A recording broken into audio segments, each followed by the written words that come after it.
For decades, the most influential and revered Orthodox Jew in New York was Rabbi Menachem Mendel Schneerson, the so-called Lubavitcher Rebbe and hereditary leader of the Chabad movement. Every politician in New York, Jew or Gentile, genuflected to the good rabbi. Schneerson died in 1992, but Hillary and Rick and the rest still pay tribute to him, expressing admiration for his wisdom and his piety. As a matter of fact, throughout his career, Schneerson preached the hatred of all non-Jews, which is inherent in Judaism. Other Orthodox Jews, such as Al Gore's vice presidential candidate Joseph Lieberman, are reticent about the more invidious aspects of their religion. In fact, they will simply lie to you about it if you question them. But Rabbi Schneerson wasn't reticent at all. He spelled it out for his followers in his lectures and his writings. He taught that non-Jews are subhuman, that they are like cattle, created by the Jewish God Yahweh only to serve the Jews.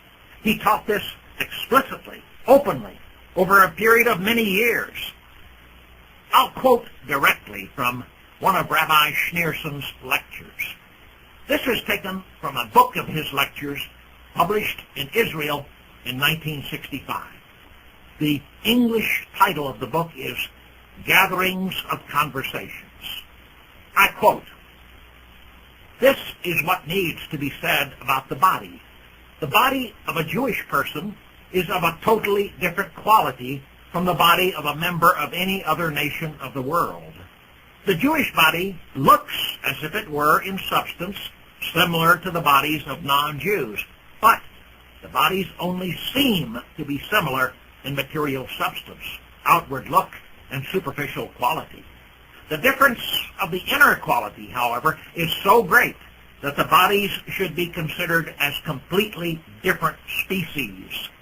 This is the reason why the Talmud states that there is an halakhic difference in attitude about the bodies of non-Jews.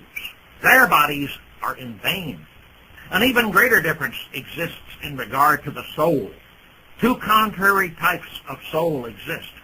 A non-Jewish soul comes from three satanic spheres, while the Jewish soul comes from holiness." End of quote.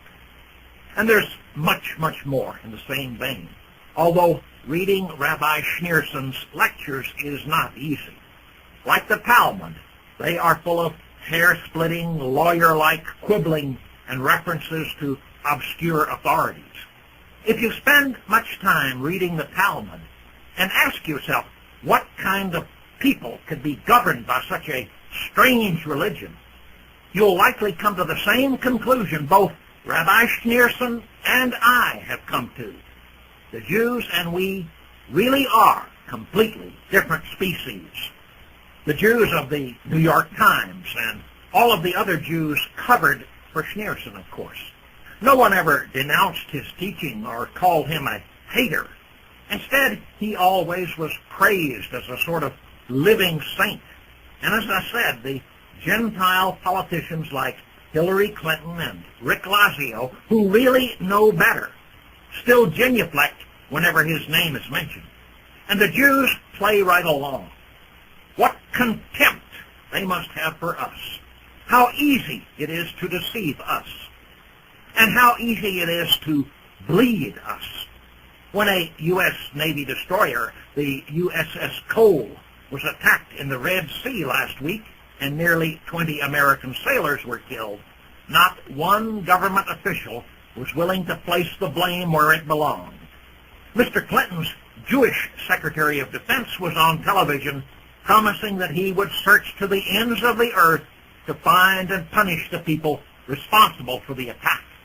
Hey, Mr. Cohen, you don't have to search that far to find those responsible for the deaths of our sailors.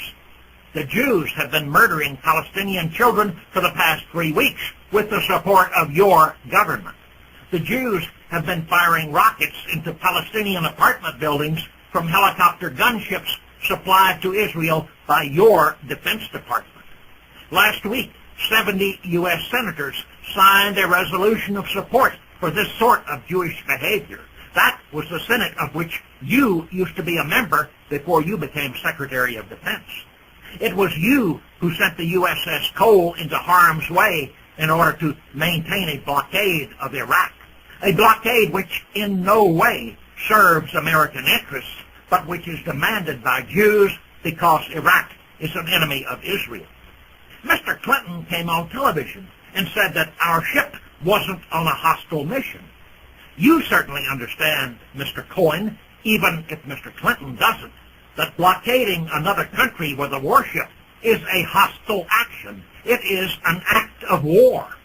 Did you really expect all of the non-Jewish people of the Middle East being victimized by the United States, acting on behalf of the Jews, to simply sit on their hands forever and let themselves continue to be victimized? No, you really didn't expect that, did you, Mr. Cohen? You knew that eventually the victims of your government's policies would fight back. But you didn't really care so long as Jews didn't get killed. You and your fellow Jews, both in this country and in Israel, are responsible for the attack on the USS Cole, and you know it. But still, you go on television and refer to the attack as an act of terrorism and the attackers as cowards. Two brave men stand at attention as they willingly sacrifice their lives in order to strike a blow for their people in the only way they can, and you call them cowards and terrorists. Ah, Mr. Cohen, you and your fellow Jews really do have contempt for our intelligence, don't you? One of these days, we will make you understand that there are a few of us who aren't lemmings, a few of us who can see with our own eyes and hear with our own ears and figure things out for ourselves.